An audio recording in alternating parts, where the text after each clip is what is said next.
well for their support. The special dish Pongal is prepared from newly harvested rice. When the milk boils over, people say Pongalo Pongal. Houses are decorated with beautiful rangoli called Polam.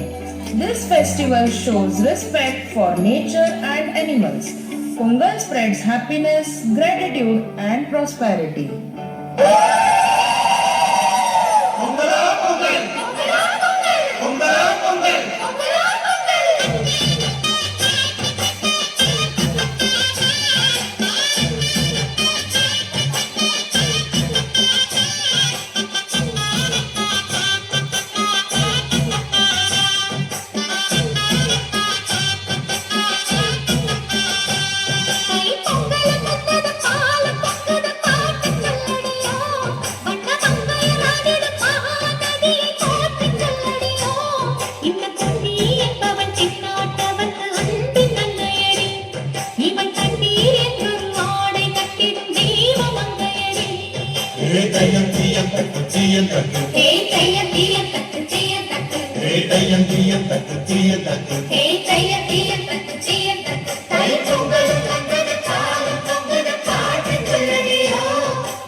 மண்ணில் உள்ளது வாதில் இல்லையடி நம்ம இன்பம் என்பது கண்ணில் உள்ளது கனவில் இல்லை